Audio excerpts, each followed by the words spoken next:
Signora, me regala un tinto, por favor? Esiste una frase migliore per iniziare una nuova giornata o un nuovo video? Io direi proprio di no. Oggi un bel tinto, il caffè colombiano scuro ci sta proprio. Veniamo da giorni parecchio impegnativi dal punto di vista psicologico e fisico. Cambiare aria è sicuramente il modo migliore per dare una svolta a questa nostra avventura colombiana. Così abbiamo chiuso gli zaini e abbiamo raggiunto la zona dove avviene la magia, dove tutto nasce, dove ha origine il nettare più prelibato.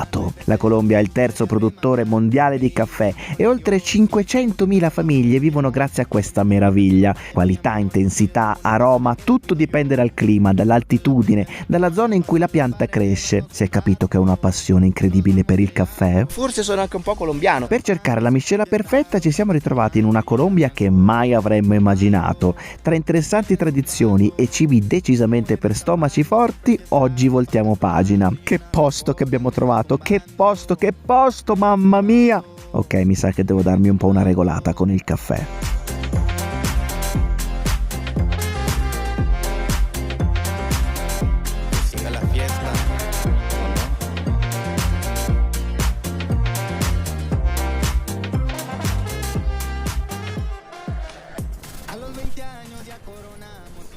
Un po' diverso da Medellin.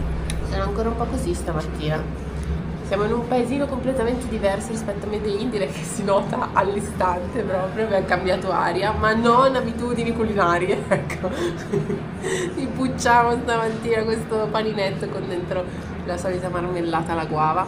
E abbiamo lasciato la città ieri, abbiamo preso un autobus, ci siamo fatti 4 ore di autobus, 4 ore di autobus tra i monti, siamo venuti appunto qui a Jardín, questo paesino in mezzo alle montagne, quindi oggi esploriamo un po' questa zona. Devo dire che avevamo proprio voglia di questo, cioè di staccare dal caos della città. Una città come Medellin comunque è stata una bella prova intensa per noi, quindi trovate il video sul canale se volete dare un'occhiata a cosa è successo. Questo Jardín è un paesino minuscolo, ma non mancano i caffè e i signori con i cappelli. Molto bello, ragazzi, sono tantissimi caffè, già con la mattina con un sacco di musica. E questa è proprio zona di caffè. Comunque noi adesso, prima di visitare il centro, andiamo a farci una camminata qua dietro, perché ci sono cose interessanti. Siamo immersi in una vallata che è Nubiju. Hai detto Nubiju? Nubiju. Hai fatto un mix tra napoletano e francese così.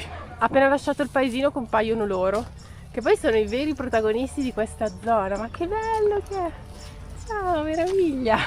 Ieri quando siamo usciti da Medellin abbiamo praticamente attraversato un portale spazio-temporale, perché da una città come Medellin, ma soprattutto il quartiere in cui stavamo noi, che abbiamo descritto bene nel video precedente, qua intanto c'è la cacca per terra, quindi bisogna fare attenzione.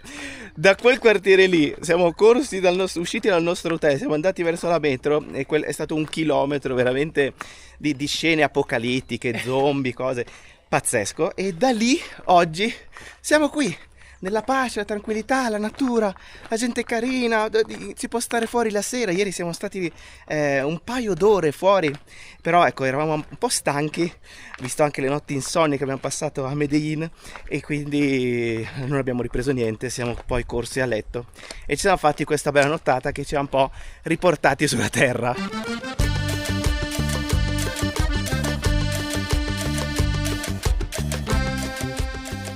Pianta di banane rosa. Queste sono le banane rosa. Quelle sono buonissime. Mamma che bontà. Ce n'è una proprio qua in mezzo alla strada. Non ho mai visto Angela così incazzata. Allora ragazzi, l'ultima notte a Medellin, cioè ieri notte, non questa appena passata, noi abbiamo dormito l'ultima notte in hotel. Non abbiamo dormito come abbiamo detto, ma perché c'era da dormire con noi in hotel una squadra di calcio, bambini e genitori. I genitori, adesso siamo davanti a una cascata e in pratica i genitori hanno fatto un casino pazzesco e si sono ubriacati tutta la notte fino alle 4, alle 5 di mattina. Hanno fatto un casino assurdo. Angela a un certo punto alle 3 di mattina, io te ne mando, ho detto Angela, sono ubriachi, siamo a Medellin, sono completamente andati, cioè, sei sicura? Lui dormicchiava accanto a me perché lo sentivo russare, ma neanche troppo, perché era talmente forte il rumore di questi sotto con la musica, urlavano, che non si sentiva niente, neanche lui accanto a me. Ho detto io vado giù, glielo dico, poi lui mi ha fermato per fortuna, vabbè. Perché comunque alla fine non abbiamo dormito, abbiamo recuperato oggi. Oggi sì, adesso sì. Quindi vabbè. Però vogliamo far vedere cosa c'è qua dietro. Qua c'è la cascata, la prima cascata, siamo tipo a 200 metri dal centro abitato e adesso c'è questo percorso che va avanti, ci sono un po' di cose da vedere, tra cui appunto questa bella cascata, e anche bella alta tra l'altro. 5 metri. Bel fresco qua. Questa la chiamano la cascata dell'amore. In pratica, se due innamorati si baciano davanti alla cascata, il loro amore durerà per sempre. Subito dopo la prima cascata ce n'è già un'altra, pochissimi passi dalla precedente. Tutta questa zona è molto ricca d'acqua, infatti è una zona di coltivazione, in particolare coltivazione del caffè. Ce ne sono varie di piantagioni in tutta quest'area, le abbiamo viste anche ieri venendo qui con l'autobus.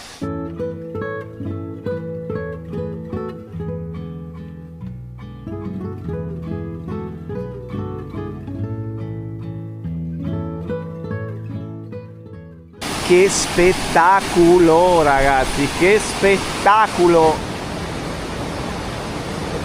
Qui in mezzo, ragazzi, abbiamo appena avvistato quello che è uno dei simboli proprio di tutta questa area, che è il galletto delle rocce andine, che è questo uccellino che ha tutta la parte del collo arancione, questo piumaggio fortissimo. Eccone qui un esempio ritratto accanto a me, perché solo i maschi hanno questo colore, le femmine sono più marroncine. Ha una cresta molto molto punk, rossa, sì, completamente esatto. rossa, e l'abbiamo ripreso, chiaramente magari mettiamo sia la nostra ripresa, che non è proprio il massimo perché è con lo zoom 85x, sì, esatto, però mettiamo anche foto di repertorio che troviamo sì online. qua in mezzo. Era qua tra queste piante perché si nutre soprattutto di frutta, e una delle sue caratteristiche principali è la danza che fanno i maschi nel corteggiamento. Si riuniscono in gruppo e fanno questa danza più o meno così, ecco, per corteggiare le femmine. Non so se è esattamente così, però era già da un po' che Paolo non faceva i suoi balletti, quindi direi che ci stava. Assomiglia a un balletto che abbiamo visto fare in Giappone, ti ricordi? Sì. Quando c'erano le signorine Esatto, vestite sì. facevano Ma non così, so se fa veramente così. con gli zoccoli però. Non so se fa il galletto fa veramente così. La natura ragazzi comunque qua è impressionante, siamo circondati da queste enormi piante da questo lato, poi ci sono anche i banani enormi, così alti sinceramente non ne ricordo, e da quel lato si intravede anche una foresta di bambù.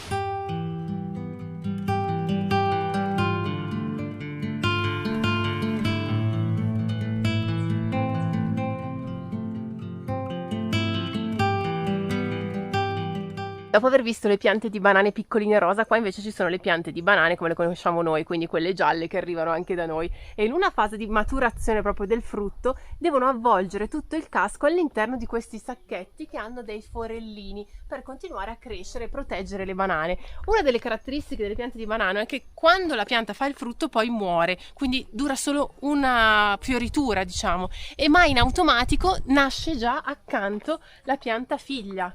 E quindi continua la crescita di questa, ne muore una ma c'è già l'altra accanto. E pensare che tutto ha inizio da qui, da queste bacchette che sembrano innocue, quasi inutili, e in realtà da qui parte la produzione della bevanda degli dei. Una bevanda a cui non si può rinunciare, divina, divina. Qua comincia a scriversi la poesia. Queste sono piante di caffè, quindi tutto ha inizio qua. Siamo formati per il 70% di acqua, noi esseri umani, io in particolare, questo 70%, all'interno del 70% c'è caffè, c'è tanto caffè, quindi forse sono anche un po' colombiano, perché tanto caffè che noi beviamo viene dalla Colombia, e qui si produce anche la qualità, come si chiama? Arabica, la qualità arabica, la qualità quella più forte, quella più gustosa, con quel profumo, aromi, hai presente quegli aromi quando schiacci la confezione del caffè? Noi lo facciamo ragazzi qua in Colombia, devo dire la verità, tante volte entriamo al supermercato, prendiamo la busta del caffè, vedete che c'è il forellino, lo schiacciamo e sniffiamo un po' il caffè, sì, che ha un profumo, perché è l'unica cosa che sniffiamo, sì, lo so che potrebbe sembrare, però no, solo la bustina del caffè. E qua tra l'altro il caffè viene coltivato da un'altitudine tra i 1200 e i 2000 metri, quindi soprattutto sulle Ande orientali, quindi nella zona dove ci troviamo noi adesso, e in base a dove viene coltivato ha un aroma diverso, che può essere più fruttato, agrumato, cioccolatoso, quindi noi li sniffiamo tutti ragazzi per vedere tutte le differenze che ci sono.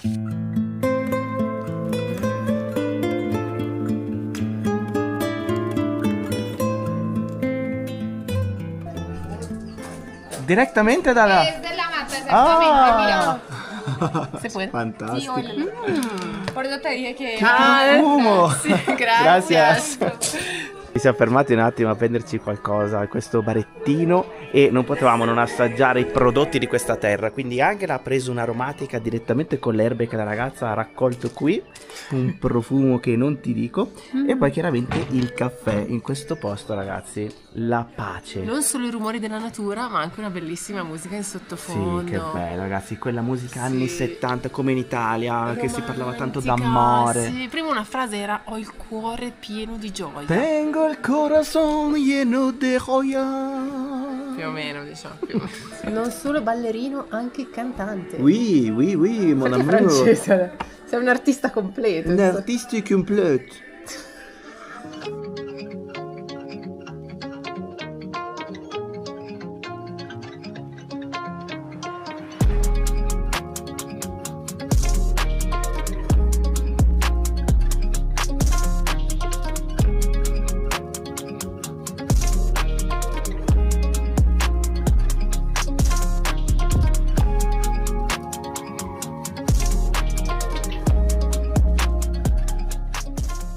E questi?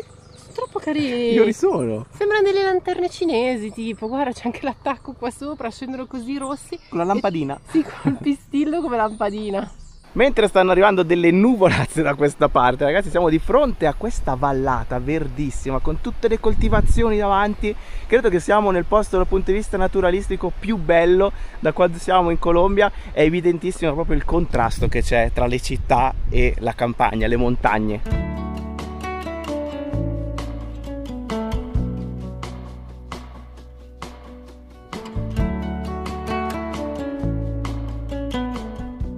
Questo è il ponticello che ci riporta al paese. Noi siamo partiti stamattina da lì, abbiamo fatto tutto un circuito ad anello che ci ha riportato lentamente qua al paese. Guarda qua. Balla il ponte, adesso sta passando la macchina, questa Guarda che jeep gialla. giallo su giallo, è la Sì, perfezione. abbinata. Queste jeep si usano moltissimo in questa zona. Erano utilizzate soprattutto in passato, ma anche oggi in realtà, per spostarsi nelle diverse piantagioni, perché comunque sono piccole, 4x4, riescono ad andare anche su i terreni più impervi e qui tutte le piantagioni sono comunque in discesa, quindi sono necessarie. Ma hai visto le ragnatele che ci sono qua? Ragnatele mostrone con vista sul fiume là sotto. Per mangiare oggi ci hanno consigliato questo posto, si chiama Rancho Paisà, bello colorato da fuori con tutta la porta, anche questa è azzurra e gialla, e poi questo è l'interno, c'è tutta una corte interna qua, c'è la cucina, eccolo là i signori che stanno cucinando, buenas, e il bar. Noi ci siamo già messi al nostro posticino. Guarda che piattazzi, vediamo che molto bello e colorato. Oh, guarda che piattazzi, è arrivato tutto quanto. Abbiamo preso l'opzione vegetariana con l'uovo al posto della carne. È gigante, cioè Ma non che ci roba sta è? neanche nel piatto, ci sono tutti i fagioli da un lato, c'è la repitas che non la vedevamo da un po', devo dire, qui in Colombia, che a noi piace un sacco, la polentina, in pratica una Bella piastra, gialla.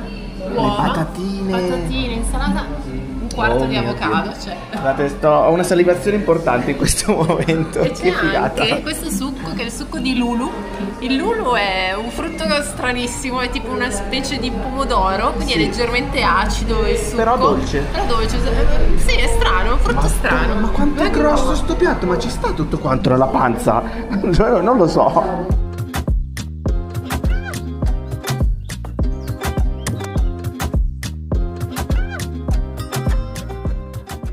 Ragazzi, il sottofondo non si sentirà perché è un po' basso, ma c'è una canzone dei Pooh in spagnolo.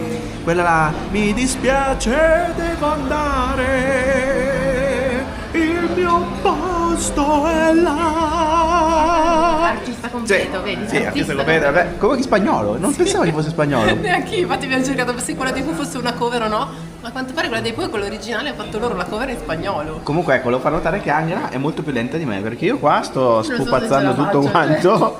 Passa, che porzioni, porca miseria. Il tempo di spazzare via tutto, ragazzi, è arrivata la pioggia, quella vera, qua fuori.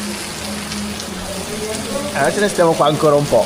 Questo è il posticino dove stiamo dormendo in questi giorni. Allora, tutto per noi perché non c'è nessuno, è enorme, è un appartamento che va a finire dall'altro lato, però è stretto e lungo. A me ricorda un po' le case che abbiamo visto in Salento, cioè che hanno quell'ingresso sulla strada principale con un paio di finestre, ma questa non è la parte più importante, cioè non è che entri nel soggiorno, entri nella zona notte, perché infatti qua abbiamo la stanza. Questa è la nostra stanzetta, una stanza piccola ma con una finestra illuminata, è una delle poche stanze della casa che ha la finestra. Da notare le mutande dietro, ben grande mutande. classico, non mancano lì appese. E infatti nel paesino, se ci abbiamo fatto caso, cioè sono tutte uguali le facciate delle case, 2-3 finestre e la porta principale Coloratissime coloratissime, però da fuori sono quasi tutte molto simili, invece entrando poi sono diverse. Questa ad esempio ha 2 stanze all'ingresso, questo salotto gigantesco, posso dire, appartamentino, tutto rispetto, bellissimo, sì. Poi sopra è aperto, in teoria c'è questa tettoia di tipo fa vetro, luce. sì, che fa luce in questa parte della casa centrale, perché appunto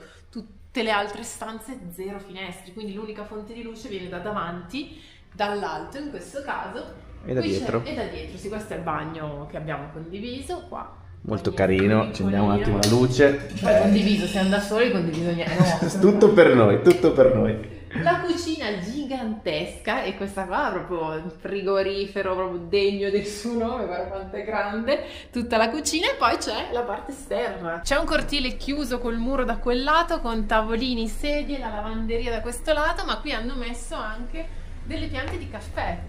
Sono qui in fondo, crescono qui, che sono poi il simbolo di tutta quest'area, e quindi ci sta. Vedi, quando sono mature vieni qua, ti prendi un po' di bacche, le vai a tostare, le mangi, mi sarà un po' lunga, cioè vai prima andare in piazza e berti una tazza.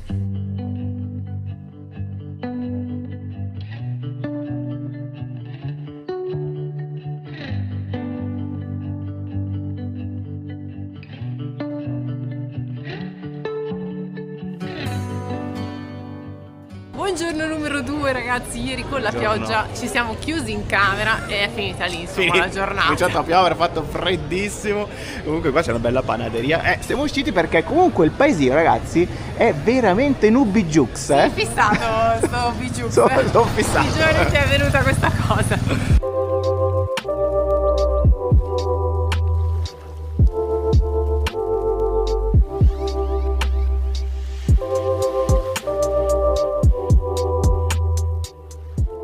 Primo impatto quando siamo arrivati abbiamo detto wow, tutto coloratissimo, poi col sole che si riflette sulla calce dei muri ancora di più si esaltano i colori di tutte le finestre, le porte, tutti i dettagli che sono appunto colorati. Questo è un paesino coloniale tipico proprio dei paesini che hanno costruito gli spagnoli nel 1800 in questa zona, quindi sulle Ande. L'hanno costruito qui perché era in atto un processo di colonizzazione di tutta quest'area, quella dell'Antiochia. Spostandosi da Medellin stavano appunto proseguendo verso sud, e quindi questo nasce attorno a una chiesa principalmente. I sacerdoti arrivano qui, decidono di costruire una chiesa e piano piano si crea il comune come lo vediamo adesso. Ci sono voluti vari anni, ma non è che prima non ci fosse nessuno, come sempre qui invece viveva la popolazione dei Chami, che erano molto legati alla terra, la loro spiritualità era legata appunto alla terra, e erano soprattutto agricoltori e cacciatori. Il luogo dove oggi sorge la basilica, che è proprio il centro di tutta la cittadina, c'è proprio la piazza tutta attorno, costruita tutta attorno a questa basilica,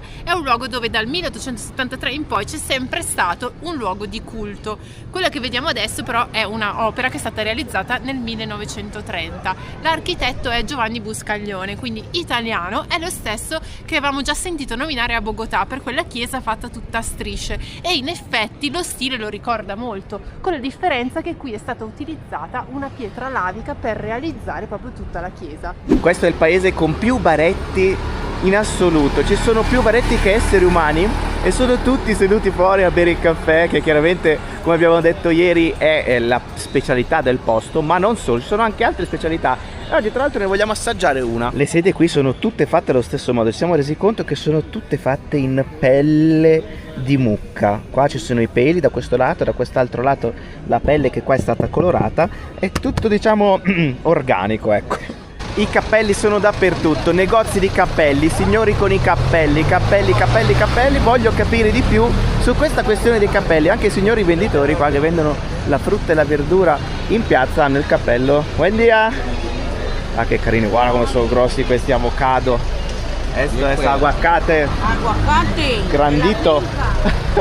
Ovviamente anche stamattina ci siamo bevuti la nostra dose di caffè, io 2 e Angela 1. Doppio tu. Doppio caffè.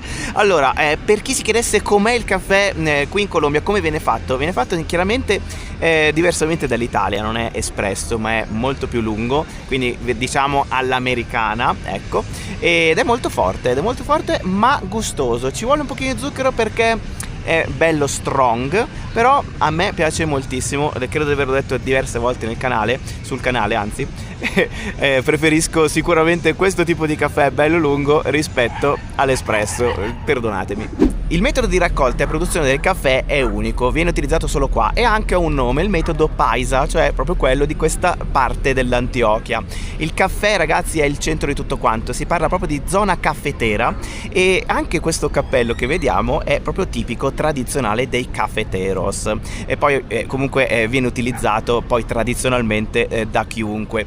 È bello qua in questa piazza vedere tutti questi baretti dove ci sono appunto persone che sorseggiano questo liquido degli dei, come l'abbiamo già definito, tutti insieme, i locali, i signori e anche i turisti chiaramente. Il metodo Paisa per il caffè prevede un processo prettamente manuale. Si parte quindi con la raccolta manuale dei chicchi del caffè, delle bacche del caffè, per passare poi alla tostatura che viene fatta con dei tostador, che sono queste grandi pentole di metallo. I chicchi vengono mossi spesso e la tostatura viene fatta molto a lungo per esaltare ancora di più l'aroma del caffè. Il caffè poi viene macinato con delle grosse pietre e poi arriva finalmente il momento di berselo, questo caffè che viene preparato con la oia, che è questa pentola di terracotta, a volte anche di metallo, che si chiama caso. Ho trovato queste informazioni. Aiuto, qua comunque ci stanno attaccando. Ragazzi, ma li sono trovati sui piedi. Sta diventando un film dell'orrore questo. Via! Con tutti i piccioni attorno. Oddio, è arrivata a un passo. Questo perché hai parlato male dei piccioni. Mi hanno mirato.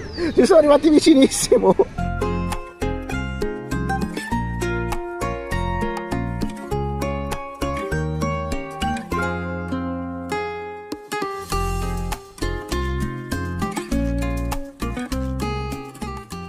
Dall'alto ieri ci siamo resi conto di come questo paesino sia proprio immerso tra le montagne, incastonato in mezzo, e infatti se ci si mette in mezzo a un incrocio come questo, sperando che non arrivi nessuno, si può vedere come a tutti i 4 lati ci siano delle montagne, che è una cosa fantastica. Soprattutto questa qua è bella alta, soprattutto perché c'è Angela. Al posto di signor e signora, ragazzi, qua si utilizza un altro appellativo, e cioè don e dogna.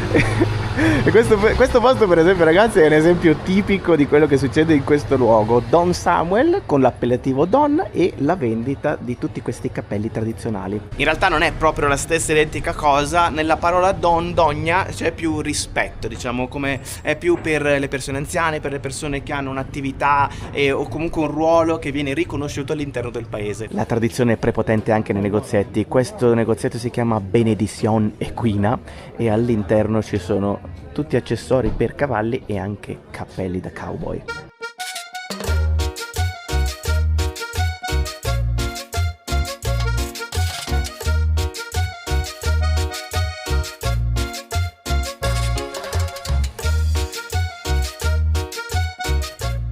Siamo venuti ad assaggiare una bevanda tipica della zona, si chiama mazamorra, si fa con il mais. Allora, è arrivata questa che sembra una quasi zuppetta, a toccarla è tiepidina. Assaggiamo la parte liquida. Questa qua liquida, perché ragazzi prima abbiamo fatto un passaggio e ci è venuto su questo. Il mais. In pratica si lascia in infusione il mais almeno una notte e poi ci si aggiunge un po' di cannella. E... Oh, l'odore non è dei migliori. Devo dire di no. Lo devo dire. Sì. Se no la parte bianca sembra quasi latte. Sa di fagioli un po'. Ok. Non so, io l'ho già assaggiata, ragazzi. Fa un po' effetto a provarla, devo dire. Mettici un po' di panela magari. Sai che sa quasi di andato a male? Sì, vero, ne? Però c'è un retrogusto adesso di mais. Il tipico mais, quello bello grosso. Allora, io ho visto le signore che lo mangiavano e poi bevevano. Cioè in bocca, non nella tazza. Però non so se si fa veramente così. Mettiamo dentro un po' di zucchero che mi sa che migliora la situazione. Questa è la verità. Guarda, qua sono tutti. Sono belli grossi, sono quelli proprio tipo un pollice, un pollicione. Sembrano fagioli. Comunque non va. C'è sempre quel retrogusto un po'.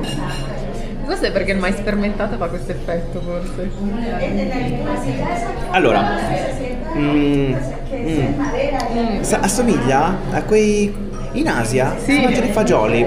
Fagioli magari dolci. fagioli dolci, freddi, come a Taiwan. Esatto. Come in Malesia. Ci assomiglia tantissimo, solo che al posto del fagiolo c'è il mais. Sì, diciamo che non sarà il nostro piatto preferito qui in Colombia, che faccia.